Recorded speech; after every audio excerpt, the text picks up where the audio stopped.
nguhaye ikaze. Uyu munsi rero nje kukubwira ibiribwa 7 bishobora kwangiza ubuzima bwawe bikagenda bikwica gahoro gahoro. Icyambere ni imyumbati. Imyumbati irimo cyanide nyinshi, iyo itetswe nabi, iyo itetswe ntishye, ibishobora guteza ingorane z'urupfu ku buzima bwawe. Icya kabiri ni amavuta yatetse ifiriti igihe kirekire. Ayo mavuta abamo ibyo twita transfati, ibinure bibi cyane bishobora gutera indwara za kanseri z'ubwonko, zikangiza n'uturemangingo. Ibya gatatu ni ibigori bimwe birwaye agahuyu, bya bindi byajeho ibintu bimeze nk'urubobi. Biriya bigori birimo ibyo twita aflatoxine nyinshi cyane, n'uburozi bushobora kwangiza kugutera kanseri y'umwijima, bikaba byageza no ku rupfu.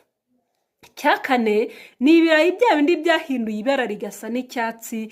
Biriya birayi byiganjemo ibinyabutabire byitwa solanine, biri ku rugero ruri hejuru cyane, ku buryo bishobora kuguteza indwara zikomeye cyane iyo utabyirinze.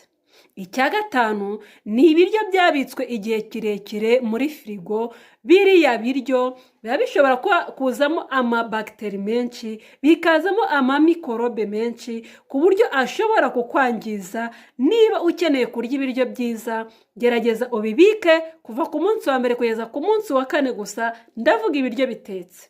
Icya gatandatu ni inzoga za zindi z'inkorano, zimwe mwita suruduwire, zimwe mwita muriture. Ziriya noneho zo wa mugani zanakuritura. Ziriya nzoga zibamo etanolu nyinshi, zirimo metanolu nyinshi, ikinyabutabire gishobora guteza ibibazo bikomeye cyane byakugeza no ku rupfu.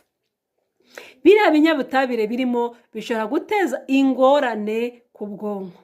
Icya gatandatu ni fast food.